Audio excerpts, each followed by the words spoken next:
أعوذ بالله من الشيطان الرجيم. بسم الله الرحمن الرحيم. السلام عليكم ورحمة الله وبركاته.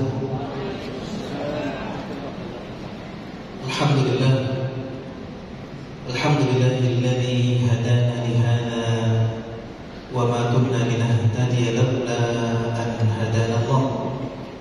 أشهد أن لا إله إلا الله وأشهد أن محمدا عبده ورسوله. اللهم صل وسلم وبارك على سيدنا محمد وعلى آله وصحبه أجمعين. رب اشرح لي صدري ويسر لي أمري واحلل عقدة من لساني يفقهوا قولي. سبحانك لا علم لنا إلا ما علمتنا إنك أنت العليم الحكيم. اللهم ارزقنا الصدق في كل ما نقول والإخلاص في كل ما نعمل. اللهم اجعلنا من الذين يستمعون القول فيتبعون أحسنه. Alhamdulillah, para alim ulama, para imam, ustaz-ustaz, guru-guru kami, para orang tua kami, serta seluruh jemaah telah berhadir di rumah Allah ini, terkhusus kepada Bapak kecil yang alhamdulillah telah berhadir di tengah-tengah kita, pengurus PKM, dan semua orang yang telah memudahkan kita untuk dapat mengambil atau menjalankan ketaatan kepada Allah Subhanahu wa taala. Kita doakan mereka semuanya agar Allah Subhanahu wa taala berikan panjang umur dalam ketaatan kepada Allah Subhanahu wa taala. Kita doakan mereka agar Allah Subhanahu wa taala memberikan kekuatan bagi mereka semuanya untuk senantiasa bisa berkhidmat, memberikan manfaat kepada umat. Amin ya rabbal alamin. Karena ganjaran orang-orang yang memudahkan orang lain untuk taat itu bukan kecil, besar. Ganjaran orang-orang yang bisa membuat orang lain itu teringat kepada Allah Subhanahu wa taala itu bukan sepele, tapi ganjarannya besar. Dulu di zaman baginda Rasulullah, beliau pernah menyebutkan tentang seorang perempuan di dalam hadis yang masyhur, yang gara-gara perbuatan yang dilakukan oleh seorang perempuan ini membuat satu makhluk Allah, binatang, anjing, bersyukur kepada Allah Subhanahu wa taala. Ketika perempuan ini kehausan, kemudian dia pun mencari sumber air. Ketika mendapati sumber air, dia minum dengan puas. Namun ketika dia bangun daripada sumber air tersebut, mendapati seekor binatang yang ketika itu dalam keadaan kehausan. Apa yang dilakukan oleh perempuan ini? Dia ambil air tersebut, diberikan kepada hewan tadi. Rupanya di dalam hadis disebutkan fasyakarallah, anjing tersebut bersyukur kepada Allah Subhanahu wa taala. Apa yang dilakukan oleh Allah kepada orang yang membuat orang lain teringat kepada Allah? Masya Allah, dirubah kehidupannya dari pezina, dari ahli maksiat menjadi ahli taat. Bahkan dimudahkan wafatnya sehingga husnul khatimah. Apalagi kita memudahkan orang lain untuk taat.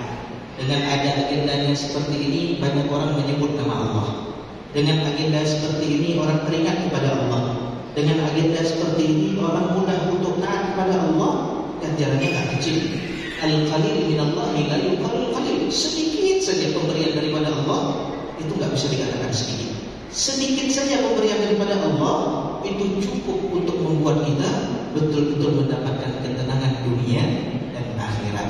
Maka orang-orang yang memudahkan orang lain agar bisa taat, mengingat Allah, ini kita doakan semuanya agar Allah Subhanahu wa taala betul-betul memberikan kekuatan bagi mereka dalam mendapatkan manfaat pada umat. Amin ya rabbal alamin. Jemaah dirahmati Allah, kita bersyukur kepada Allah atas limpahan karunia dan nikmat yang Allah berikan kepada kita, yang mana Allah telah menggerakkan hati kita, menggerakkan langkah kaki kita untuk dapat hadir untuk mengingat Allah Subhanahu wa taala. Kita duduk di sini memang judulnya mengenang suatu tsunami, tapi di balik daripada suatu tsunami tersebut kita betul-betul mengenang atau betul-betul memperhatikan bagaimana kuasa Allah Subhanahu wa taala terhadap kita. Tsunami, kalau orang yang tidak beriman kepada Allah, maka itu hanya bencana daripada bencana-bencana alam biasa. Tapi mereka yang beriman kepada Allah, di balik setiap bencana tersebut ada Zat yang Maha Kuasa, yang mampu meninggikan dan merendahkan, yang mampu menguasai melakukan apapun yang diinginkan oleh yang Maha Kuasa tersebut, yaitu Allah Subhanahu wa taala. Maka sebagai orang beriman, melihat segala sesuatu sejatinya membimbing dirinya untuk mengingat Allah Subhanahu wa taala. Itulah yang kita lakukan pada sore hari ini. Dan mudah-mudahan apa yang kita lakukan pada sore hari ini betul-betul membuka pintu-pintu kebaikan bagi kita dunia dan akhirat.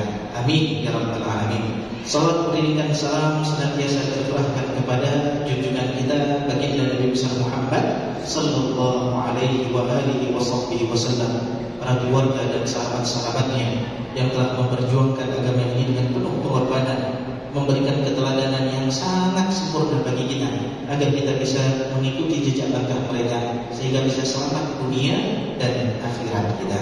Jemaah dirahmati Allah Subhanahu wa taala, banyak peristiwa yang terjadi di dalam kehidupan kita.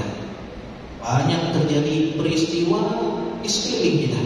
Bahkan sepanjang tahun ini pun banyak betul peristiwa yang terjadi. Yang peristiwa tersebut merupakan sudah sunnatullah, perkara-perkara yang sudah ditentukan oleh Allah Subhanahu wa taala jauh-jauh hari sebelum perkara tersebut terjadi. Ma asaba min musibatin fil ardi wala fi anfusikum illa fi kitab. Tidak ada satupun musibah, tidak ada satupun bencana, tidak ada satupun malapetaka ataupun ujian yang terjadi di atas permukaan bumi ini ataupun terjadi pada diri kalian illa fi kitab, kecuali sudah kami dokumentasikan, sudah kami skenariokan, sudah kami tulis skripnya.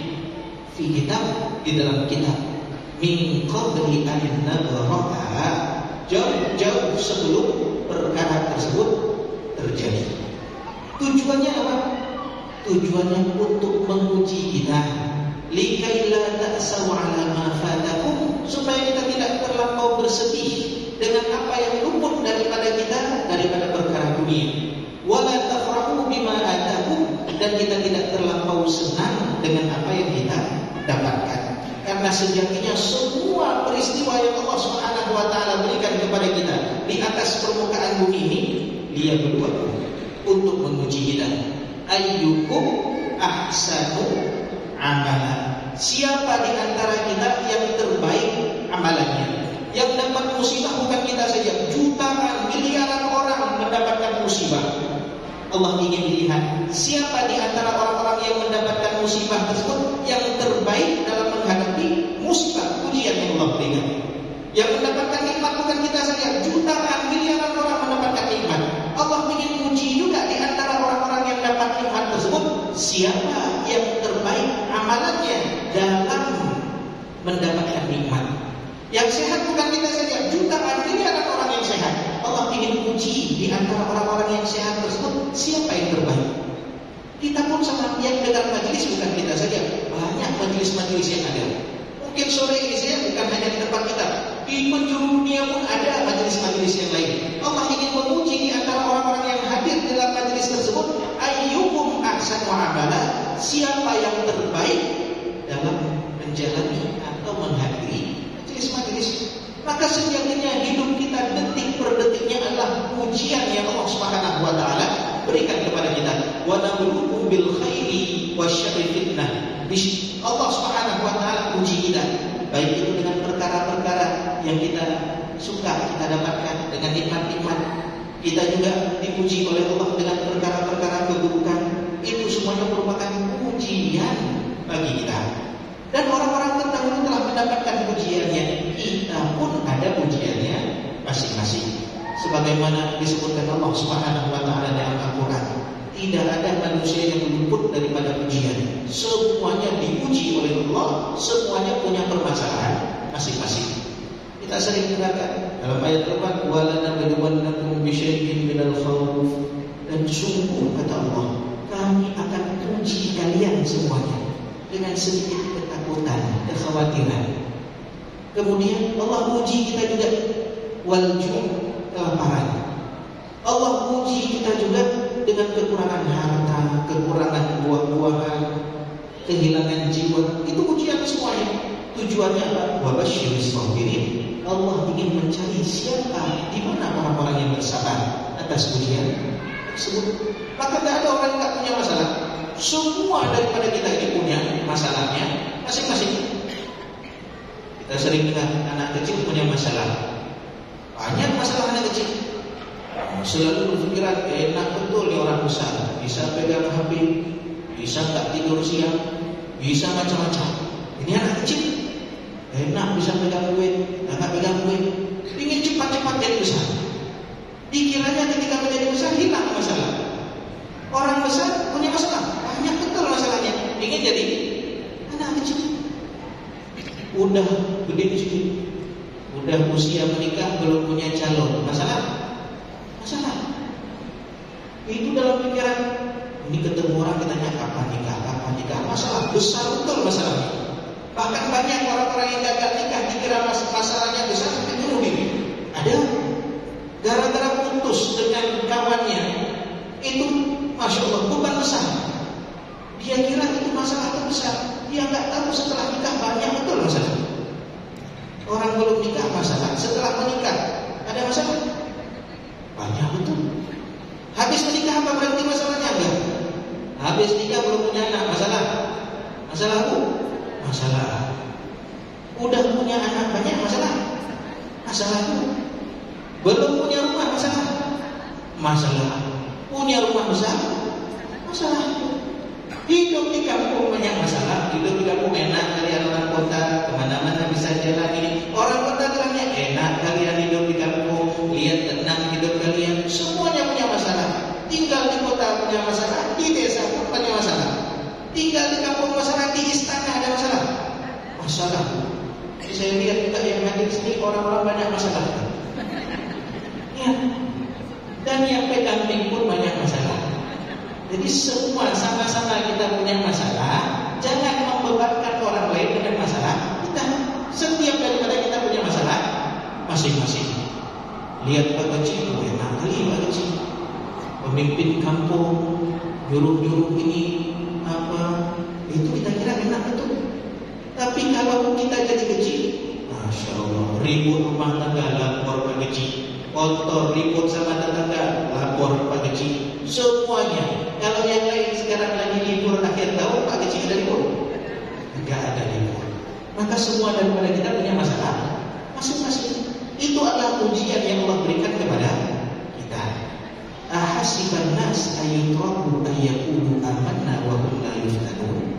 Apakah manusia mengira dia akan ditinggal begitu saja oleh Allah Subhanahu wa taala setelah dia mengatakan kami beriman kepada Allah tanpa ujian sama sekali? Walaqad fatanna, sungguh kami telah uji orang-orang terdahulu, diuji oleh Allah Subhanahu wa taala dengan sedemikian rupa ujiannya. Dan kita yang hidup setelah mereka itu bisa mengambil pelajaran daripada ujian-ujian mereka. Supaya apa? Kita tahu mana jalan yang harus kita tempuh agar kita bisa selamat daripada setiap ujian. Dan termasuk musibah yang 20 tahun lalu Allah berikan kepada kita. Maka musibah tersebut jemaah rahmati Allah, musibah ini jangan kita artikan itu semuanya bentuknya adalah murka Allah Subhanahu wa taala. Bagi orang beriman, musibah, ujian itu adalah tanda cinta Allah kepada kita, tanda sayangnya Allah kepada kita. Bukti Allah masih perhatian dengan kita. Makanya Allah berikan musibah. Tujuannya apa musibah tersebut? Di dalam hadis baginda Rasulullah SAW menyebutkan, Annallah idza ahabba 'abdan ibtalah. Allah kalau cinta kepada seorang hamba, apa yang Allah lakukan kepada hamba tersebut? Allah uji dia. Dalam riwayat lain, man yuridillahu bihi khairan yusib minhu. Barang siapa yang Allah inginkan kebaikan bagi seseorang, maka Allah berikan musibah kepada orang tersebut. Berarti musibah ini tanda murka atau tanda sayang, Bu? Tanda murka atau tanda sayang? Berarti mau dapat musibah banyak? Masya Allah. Anda sayang, tapi kalau dikasih nggak mau. Bagaimana nih? Rasulullah SAW paling banyak dapat musibah, paling banyak dapat ujian daripada Allah Subhanahu wa Ta'ala. Sebagaimana pertanyaan sahabat kepada beliau. Sahabat bertanya kepada beliau, Ayyun nas asyaddu bala'an ya Rasulullah? Siapa manusia yang paling berat ujiannya wahai Rasulullah? Siapa jawaban Rasulullah? Al-anbiya tsumma al-amsal fal-amsal. Orang yang paling berat ujiannya mereka para nabi dan orang-orang yang memiliki tugas sebagaimana para nabi. Paling berat ujiannya itu para nabi. Rasulullah SAW berat betul ujian yang beliau hadapi. Tidaklah ada ujian yang dihadapi oleh umatnya kecuali kepada Rasulullah itu berkali-kali lipat lebih besar daripada ujian yang kita dapatkan. Kita meninggal istri, sedih, musibah. Rasulullah dalam hidupnya istri yang paling setia dengan beliau meninggal. Ada orang hidup sekarang meninggal istri, alhamdulillah. Ada, ya, alhamdulillah dah meninggal. Tapi Rasulullah, masya Allah, itu kenapa alhamdulillah? Mungkin istrinya banyak berbuat buruk, banyak melatih kesabaran, macam-macam lah dilakukan. Ketika meninggal, sedih juga, sehari, 2 hari, 3 hari setelah itu sedih juga. Ya. Ini orang meninggal. Rasulullah istri beliau, masya Allah, Sayyidah Khadijah. Sampai-sampai Allah betul-betul membuat baginda Rasulullah SAW itu senang dengan menghibur beliau. Ibarat kita punya anak, kalau anak lagi sedih, kita ajak jalan-jalan. Putar Malaka, Taman Rusa, jalan-jalan jauh sedikit ke Medan, jauh sedikit lagi ke Jakarta. Ini Rasulullah diperjalankan oleh Allah ke Sidratul Muntaha. Ketika beliau betul-betul bersedih ditinggal oleh istri yang sangat dicintai oleh beliau. Meninggal anak, kita meninggal 1 orang anak, sedihnya luar biasa. 2 orang anak sedih luar biasa. 3 orang. Rasulullah 6 orang anak meninggal ketika beliau hidup. 6-6-nya meninggal disaksikan oleh beliau. 1 yang terakhir meninggalnya setelah beliau, Sayyidah Fatimah radhiyallahu anha. Itu pun 6 bulan setelah Rasulullah meninggal, Sayyidah Fatimah meninggal. Kita hancur rumah, hilang keluarga, teman boykot kita sedih, betul-betul sedih. Rasulullah berkali-kali lipat lebih berat. Bayangkan diusir sama kaumnya sendiri. Kita tetangga marah sama kita saja, kadang-kadang kita berat hidupnya. Kalau ingin cari rumah lagi, itu baru tetangga. Ini Rasulullah diusir, bahkan mau dibunuh. Bukan orang lain yang mau membunuh beliau, keluarga beliau sendiri, suku beliau sendiri itu ingin membunuh beliau. Berat betul hidup baginda Rasulullah Sallallahu Alaihi Wasallam, diuji dengan ujian yang bertubi-tubi. Betul apa yang dikatakan oleh Rasulullah. Orang yang paling berat ujiannya adalah mereka para nabi, dan ujian ini merupakan tanda cinta daripada Allah. Kalau memang ujian ini adalah tanda murka daripada Allah, berarti Rasulullah orang yang paling dibenci oleh Allah. Kalau memang ujian ini adalah tanda kebencian, berarti Rasulullah orang yang paling dimurkai oleh Allah karena paling banyak ujiannya. Ingat, ujian ini adalah tanda cinta. Rasulullah SAW menyebutkan di lanjutan hadis tersebut, "Fama yafrahul bala bil 'abdi." Tidaklah ada bala atau ujian atau musibah yang datang kepada seseorang yang beriman kepada Allah kecuali fungsinya apa? Hatta yatrukahu yamshi 'alal ardi ma 'alaihi khati'ah. Fungsi daripada ujian tersebut adalah menjadikan orang tersebut berjalan di atas permukaan bumi ini tidak membawa kesalahan sama sekali. Bagaimana dia tidak membawa kesalahan? Digugurkan semua dosa-dosanya. Digugurkan semua dosa-dosanya. Hatta yatrukahu yamshi 'alal ardi ma 'alaihi khati'ah. Sebagaimana sabda Rasulullah yang lain, apa kata baginda Rasulullah? Ma yusibul mu'min, tidak ada satupun musibah yang menimpa seorang yang beriman, min wasabin wala nasab, rasa sakit, rasa capek, penat, wala hamid wala ghamid, keluh kesah, gelisah, risau, khawatirnya orang-orang beriman, kecuali semua perkara tersebut illa kufira biha sayyi'atuh, untuk menggugurkan dosa-dosa yang pernah dilakukan oleh orang beriman tadi. Maka jemaah berahmati Allah, semua perkara yang Allah berikan kepada kita itu adalah baik. Begitu juga dengan musibah tsunami yang Allah berikan kepada kita. Maka semua orang beriman yang betul-betul merasakan musibah tersebut, itu adalah kebaikan yang Allah berikan kepada mereka. Itu adalah kebaikan yang Allah janjikan kepada mereka. Musibah tsunami tersebut bagi orang beriman bukan azab. Kalau ada yang bilang azab, itu betul-betul dibantah dengan hadis-hadis yang lain. Allah kalau memberikan kepada orang yang beriman, Allah sangat cinta kepada orang yang beriman. Apa kata baginda Rasulullah? Rasulullah SAW pernah ketika beliau berjalan pulang, yaitu para tawanan perang, tiba-tiba ada seorang perempuan yang gelisah.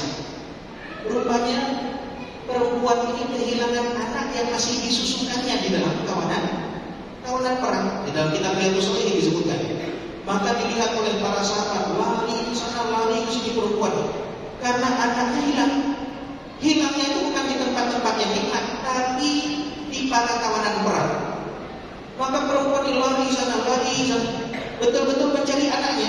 Ketika mendapati ada anaknya, apa yang dilakukan oleh perempuan ini? Lari cepat-cepat kepada anak tersebut, dipeluk anaknya, langsung disusukan. Betul-betul dileketkan kepada perutnya, disusukan dalam keadaan menangis, karena udah cari anaknya susah. Maka ketika melihat perempuan tersebut, para sahabat juga melihat, Rasulullah bertanya, mungkinkah perempuan itu melempar anaknya ke dalam kobaran api?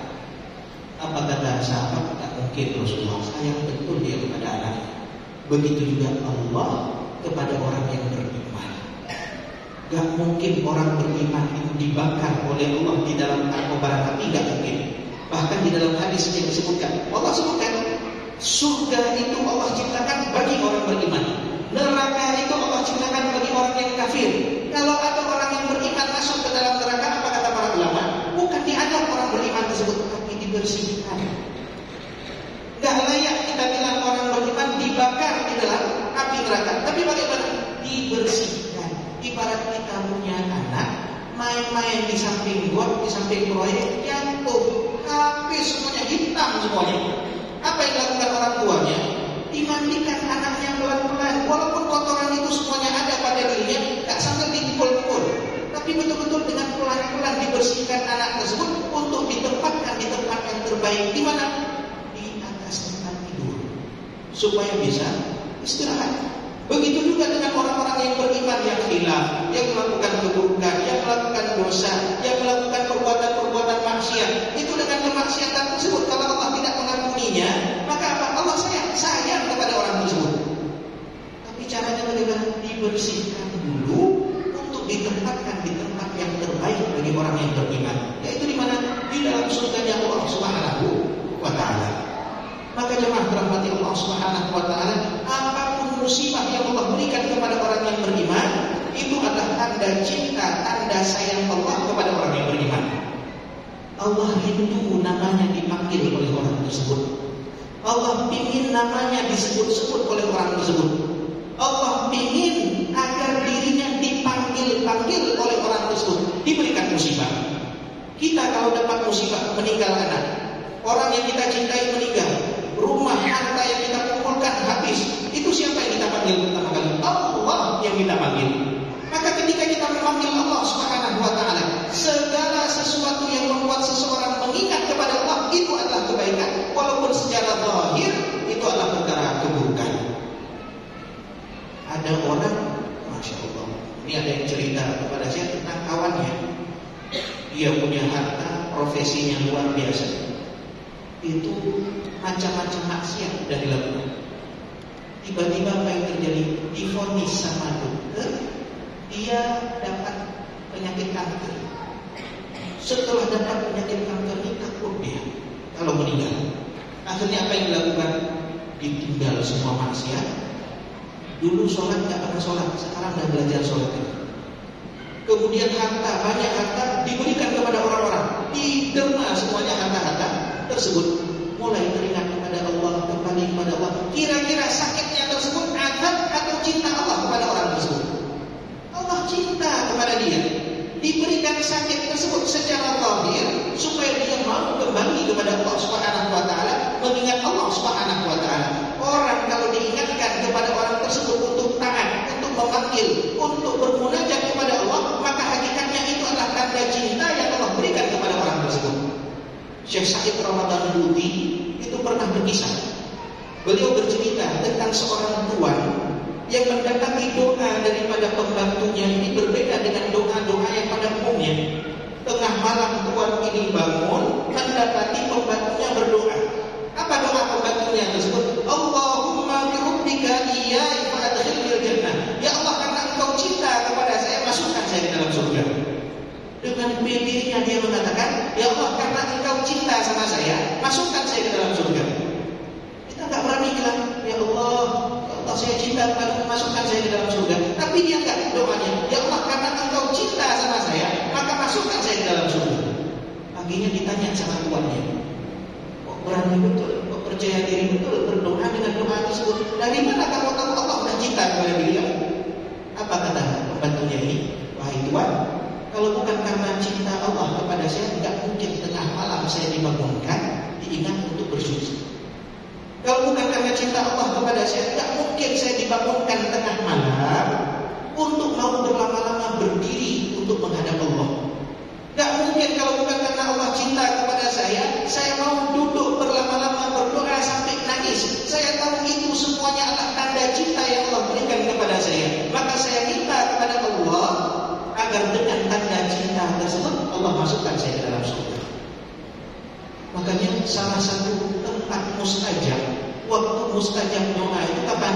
Ketika Allah ingatkan kita untuk taat. Kita hadir di majlis, itu kita diingatkan taat kepada Allah. Maka ini tempat dan waktu yang sangat mustajab dikabulkannya doa-doa. Ini tanda cinta, sinyal yang Allah berikan kepada kita agar kita kembali mengingat Allah Subhanahu wa taala. Maka jemaah dirahmati Allah, kadang-kadang Allah membuat hambanya ingat kepada dirinya dengan cara apa? Dengan memberikan musibah. Dipanggil nama Allah, disebut nama Allah. Dan kalau Allah benci kepada seseorang, apa yang Allah lakukan? Imam Hasan Al-Basri menyebutkan dalam kitab dinukilkan oleh Imam Ghazali dalam kitab Ihya, apa kata beliau? Min alamati i'radillahi 'anil 'abdi, tanda Allah enggak peduli sama seseorang, tanda Allah enggak sayang kepada seseorang, tanda Allah berpaling daripada seseorang. Apa tandanya? Ayyushghilahu bima la ya'ni. Allah sibukkan dia pada perkara-perkara yang tak memberikan manfaat kepada dirinya. Kadang-kadang ada orang diberikan kenikmatan besar oleh Allah, banyak betul, tak pernah susah. Dia berdoa langsung dikabulkan. Atau dia ingin punya keinginan sesuatu langsung diberikan oleh Allah. Rupanya Allah tak suka namanya dipanggil sama orang tersebut, sehingga diberikan semuanya dunia kepada orang tersebut, sehingga lupa dia menyebut nama Allah Subhanahu wa taala. Dan ada orang-orang diberikan musibah, dikasih langkah, dikasih sedikit kurangnya, dikasih ini, dikasih itu. Tujuannya apa? Supaya orang tersebut memanggil nama Allah. Dan ketika dia memanggil nama Allah, Masya Allah, itu bukan perkara kecil. Maka jemaah dirahmati Allah, Allah berikan kita sunahi untuk mengingatkan kita kepada Allah. Kita udah belok jauh, untuk dikembalikan ke atas relnya, kadang-kadang harus dengan hentakan, kadang-kadang harus dengan cara yang kuat, supaya kita betul-betul kembali kepada Allah. Dulu sahabat pernah juga dapat teguran daripada Allah. Sahabat ini manusia terbaik yang Allah pilih untuk mendampingi para nabi dan para rasul. Ketika turun ayat di dalam surat Al-Hadid, alam ya'ni lil ladzina amanu an takhsha'a qulubuhum li dzikrillah wa ma nazala minal haqq. Allah tegur sahabat. Dalam tafsir Ibnu Katsir disebutkan asbab nuzulnya yaitu apa? Orang-orang muhajirin ketika di Mekah dulu, mereka Masya Allah, susah hidupnya, dikucilkan, disakiti, diejek, bahkan dibunuh. Mereka selalu memanggil nama Allah. Mereka selalu kembali kepada Allah. Ketika hijrah ke Madinah, mulai hidup mereka mulai nikmat, mulai enak. Dalam tafsir Ibnu Katsir disebutkan bagaimana rupanya di antara para sahabat orang-orang muhajirin ini udah banyak yang bercanda-canda, udah banyak yang tertawa-tertawa, lupa dengan tujuan utama mereka diciptakan oleh Allah Subhanahu wa taala. Udah lalai. Turun ayat ini Allah berfirman, alam ya'ni lil ladzina amanu an wa ma nazala minal haq. Apakah belum tiba waktunya bagi mereka yang beriman kepada Allah agar hati mereka khusyuk, agar hati mereka tunduk, agar mereka mau taat dan patuh kepada Allah Subhanahu wa taala dengan mengingat Allah dan apa yang telah diturunkan daripada kebenaran, yaitu Al-Qur'an. Seakan-akan Allah ini memberitahukan kepada para sahabat, sampai kapan kalian mau tertawa terus? Sampai kapan kalian mau bercanda terus? Sampai kapan kalian mau melakukan maksiat terus? Sampai kapan? Sampai kapan? Kita yang kerjaannya cari harta terus, sampai kapan kalian akan terus mencari harta? Apakah kalian tidak tahu kematian mengintai kalian? Apakah kalian tidak tahu musibah-musibah mengintai kalian? Sampai kapan kalian akan lalai terus? Kita yang selalu senang-senang dengan keluarga, apakah kalian tidak tahu bahwasanya kematian itu betul-betul mengintai kita? Apakah belum tiba waktunya bagi kita untuk khusyuk, tunduk, patuh kepada Allah Subhanahu wa taala? Sampai kapan kalian akan berbuat demikian? Mau ketawa terus, sampai kapan mau ketawa terus? Mau bercanda terus, sampai kapan mau bercanda terus? Apakah belum tiba waktunya? Jangan tunggu waktu-waktu yang di dalam waktu tersebut kita belum siap untuk kembali kepada Allah. Makanya disebutkan doa yang terbaik itu bagaimana? Kita ingin Allahumma rabbana ilaika rabban jamilan. Ya Allah, kembalikan kami kepadamu ya Allah dengan pengembalian yang baik. Kita ingin dikembalikan kepada Allah, dikembalikan untuk mau taat kepada Allah, mau sholat, mau zakat, mau puasa, mau melakukan ketaatan kepada Allah dengan keadaan baik. Jangan sampai udah dikasih stroke baru mau kembali kepada Allah. Jangan sampai datang tsunami sekali lagi baru mau kembali kepada Allah. Jangan sampai anak-anak yang mempersamai kita diambil semua oleh Allah baru mau kembali kepada Allah. Harta yang sudah kita kumpulkan dihancurkan sama Allah baru mau kembali kepada Allah. Kita belum siap dengan perkara tersebut. Maka ruddana ilaika rabban jamila, ya Allah, kembalikan kami kepadamu ya Allah dengan pengembalian yang baik. Ketika kita sehat, enak loh kembali kepada Allah ketika sehat. Ketika kita masih punya harta, enak loh kembali kepada Allah. Ketika kita masih punya kelapangan, ketika kita masih punya keluarga, kita betul-betul mau taat kepada Allah, enak keadaan tersebut. Berbeda dengan orang yang dipaksa kembali kepada Allah dalam keadaan apapun. Walaupun dikembalikan kepada Allah dalam keadaan apapun itu baik, tapi kita nggak siap. Habis suami meninggal, anak semua hilang semuanya, baru mau kembali kepada Allah. Kita belum siap. Habis harta yang kita kumpulkan puluhan tahun dihancurkan oleh Allah, baru mau kembali kepada Allah. Kita nggak siap dengan keadaan tersebut. Maka kembalilah kepada Allah dengan keinginan kita pribadi. Jangan sampai kita tunggu keadaan-keadaan tadi baru mau taat kepada Allah. Maka jemaah dirahmati Allah, sunnah ini baik. Secara paksa kita dikembalikan oleh Allah Subhanahu wa taala kepadanya agar betul-betul mengingat Allah Subhanahu wa taala. Itu baik. Tapi jangan kita tunggu tsunami lagi baru mau kembali kepada Allah. Dalam ayat Al-Qur'an Allah sebutkan tentang tujuan fungsi daripada musibah yang Allah berikan kepada kita dan bagaimana hakikat manusia dalam menghadapi musibah-musibah tersebut. Allah sebutkan wa idza massal insana dur. Manusia ini ketika dapat masalah, dapat mudarat, dapat kesulitan, apa yang dilakukan manusia? Da'ana, kata Allah, dia panggil kami, dia berdoa kepada kami, dia bermunajat kepada kami. Kenapa? Lagi ada masalah, lagi ada musibah, lagi ada bencana, lagi ada kesulitan. Da'ana, dia kembali kepada kami, panggil kami, kata Allah. Orang yang di atas pesawat lalai, dia sana pasang story, pesawatnya goyang mau jatuh, semua teringat kepada Allah. Orang yang di dunia tadi dibacakan di dalam surah Al-A'raf, apakah kita bisa merasa aman dengan azab Allah Subhanahu wa taala, keburukan yang Allah inginkan ketika malam hari kita tertidur, kita merasa aman enggak? Azab tersebut mengintai kita. Malaikat Allah ziarah kita. Bagaimana kita bisa merasa aman? Ketika azab tersebut datang waktu duha, semua orang lagi bermain. Ketika datang tsunami, tak pernah terbayangkan akan datang musibah sedemikian rupa. Dan itu telah Allah Subhanahu wa taala ceritakan di dalam Al-Qur'an jauh-jauh sebelum perkara tsunami terjadi. Alam nuhlikil awwalin, tsumma nutbi'uhumul akhirin, kadzalika Musibah ini bagi orang yang beriman semua baik, tapi bagi orang yang beriman itu pasti gak baik. Bagi orang beriman semua baik, walaupun dia banyak melakukan dosa. Tapi bagi orang yang tidak beriman, itu adalah adab sebelum adab sebenarnya. Maka di Sayyidah Aisyah pernah Rasulullah cerita kepada beliau, ini ada di dalam kitab Riyadhus Shalihin dalam bab niat, yarzu jaisul Ka'bah.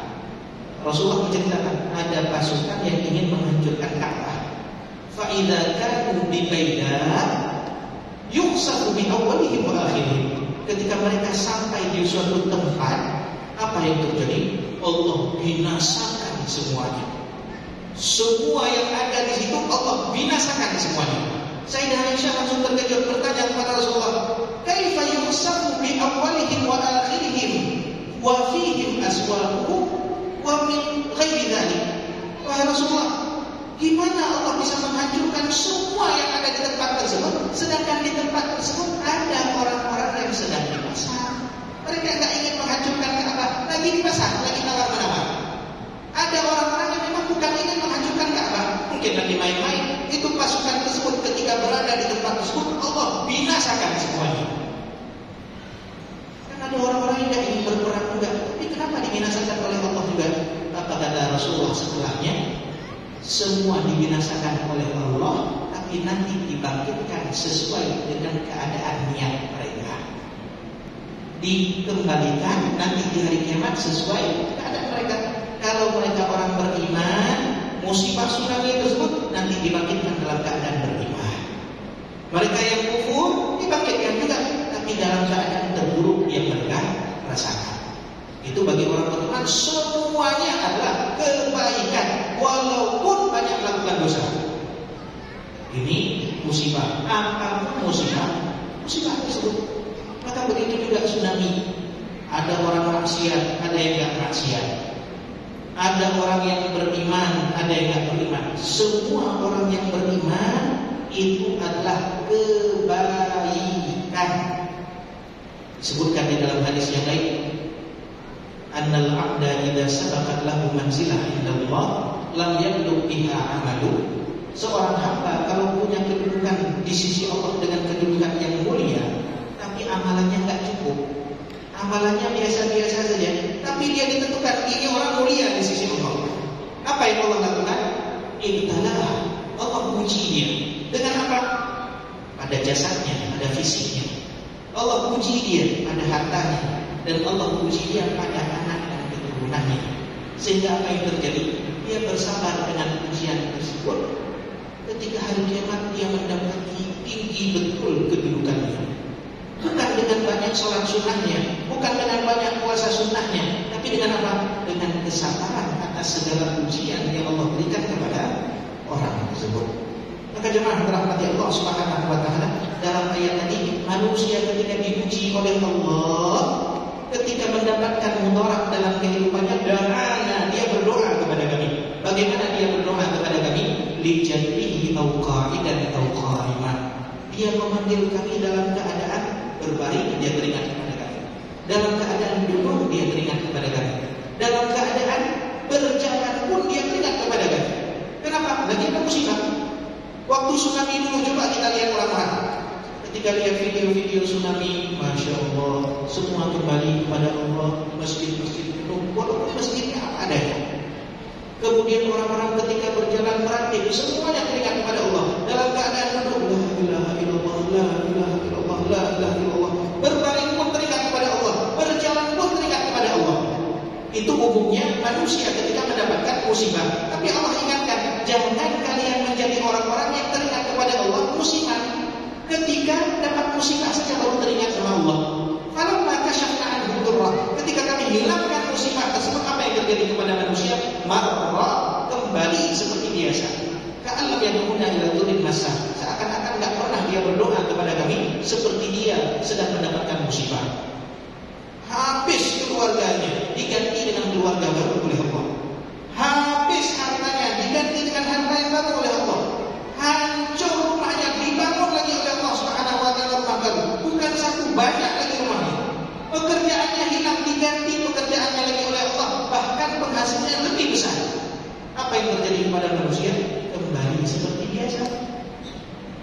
ingat ketika gempa Bijay, kami tinggal di Langdingin, itu biasanya sebelum subuh itu beca orang-orang semuanya ke TPI, ke Lampulau. Itu kadang-kadang nyebrang jalan susah. Tapi ketika gempa menjelang subuh tadi, semua orang balik ke masjid. Penuh masjid. Ada yang sholat subuh sebelum kamar. Habis sholat lari, takut air laut naik.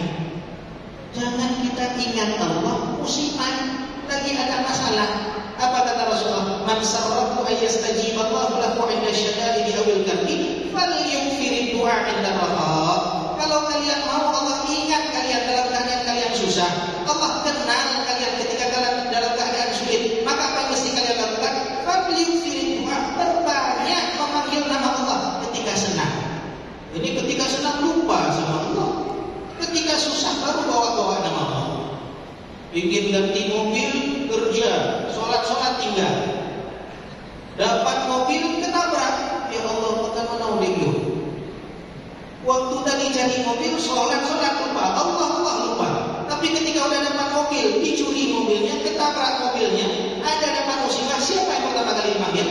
Allah pertama kali dipanggil. Tapi ketika enak-enak, lupa sama Allah. Maka jemaah rahmati Allah, kalau ingin Allah ingat kita dalam keadaan kita susah, maka perbanyak ingat Allah ketika kita senang. Maka Nabi betul-betul mengajarkan kita untuk kembali kepada Allah dengan kemauan kita sendiri. Jangan tunggu keadaan-keadaan yang ketika kita mendapati keadaan tersebut berat untuk bisa bertahan dan kembali kepada Allah Subhanahu wa Ta'ala. Maka jemaah dirahmati Allah, momen yang singkat ini saya dikasih waktu sampai jam 6. Ini udah lewat 5 malam, udah selesai juga. Ya, jadi jadikan momen tsunami ini bukan kita untuk mengingat kesedihan, bukan untuk mengingat perkara-perkara yang memang sebenarnya tujuan kita ini semua yang terjadi di atas permukaan bumi ini, jadikan perkara tersebut sebagai pintu untuk kembali mengingat Allah Subhanahu wa Ta'ala. Kita bukan siapa-siapa, kita bukan apa-apa. Kita tak punya kekuatan, kita tak punya daya, kita tak punya kemampuan di hadapan Allah Subhanahu wa Ta'ala. Allah kalau turunkan bencana, Allah kalau ingin menghancurkan orang-orang, itu gak sanggup kita bayangkan. Kaum Ad, coba bayangkan, gak pernah terbayang ada azab seperti itu. Allah kirim angin 7 malam 8 hari. Kaum yang paling kuat di atas permukaan bumi, ka'annahum a'jazu nakhlin khawiyah, dihancurkan oleh Allah Subhanahu wa Ta'ala dengan angin tersebut. Setelah mereka terjatuh, itu ibarat batang kurma yang kosong. Kaum Samud, Allah binasakan juga. Tidak pernah kita bayangkan ada suara yang ketika datang suara tersebut mati semua orang. Kaumnya Nabi Lut, Allah binasakan. Tidak pernah kita bayangkan ada batu, hujan batu menewaskan semua orang. Kaum Fir'aun, kita tidak pernah bayangkan ada lautan yang dibelah oleh Allah, kemudian semuanya dibinasakan oleh Allah Subhanahu wa Ta'ala. Kaumnya Nabi Nuh, kita tidak pernah berpikiran, tidak pernah terbayangkan ada azab banjir satu dunia yang selamat cuma yang ada di atas kapal. Allah kalau turunkan bencana itu betul-betul sempurna. Bayangkan saja tsunami, kalau kita lihat video-videonya nggak sempurna. Bisa air yang di laut sana masuk ke tengah kota. Kok bisa kapal yang besar terbawa ke tengah-tengah? Tak sanggup kita bayangkan. Itu gimana perkara tersebut? Allah Maha Kuasa, kita nggak punya kuasa. Allah adalah segalanya, kita bukan siapa-siapa. Maka ingat, Allah mampu dan berkuasa atas kita. Kita ini bukan siapa-siapa, kita budaknya Allah, kita hambanya Allah. Maka selalulah taat dan patuh kepada Allah Subhanahu wa Ta'ala. Mudah-mudahan bermanfaat. Kita tutup dengan doa. A'udzubillahi minasyaitonir rajim. Bismillahirrahmanirrahim. Alhamdulillahirabbil alamin. Wassalatu wassalamu ala sayyidil mursalin sayyidina Muhammadin wa ala alihi wa sahbihi ajma'in. Allahumma rabbana zalamna anfusana wa وإن لم تغفر لنا وترحمنا لنكونن من الخاسرين اللهم أعنا على ذكرك وشكرك وحسن عبادتك ربنا وفقنا لما تحب وترضى ربنا توفنا وأنت راض عنا اللهم اجعل جمعنا هذا جمعا مرحوما واجعل تفرقنا تفرقا معصوما اللهم ردنا إليك ردا جميلا اللهم ردنا إليك ردا جميلا اللهم ردنا إليك ردا جميلا اللهم اهدنا لأحسن الأخلاق لا يهدي لأحسنها إلا أنت واصرفنا عن سيء الأخلاق لا يصرف عن سيئها إلا أنت اللهم آت نفوسنا تقواها وزكها أنت خير من زكاها أنت وليها ومولاها اللهم اغفر للمسلمين والمسلمات والمؤمنين والمؤمنات الأحياء منهم والأموات اللهم اشف مرضانا وارحم موتانا اللهم اشف مرضانا وارحم موتانا اللهم اشف مرضانا وارحم موتانا اللهم اغفر لنا ذنوبنا وذنوب والدينا وارحمهم كما ربونا صغارا ربنا آتنا في الدنيا حسنة وفي الآخرة حسنة وقنا عذاب النار وصلى الله على سيدنا محمد وعلى آله وصحبه وبارك وسلم سبحان ربك رب العزة عما يصفون وسلام على المرسلين والحمد لله رب العالمين والسلام عليكم ورحمة الله وبركاته.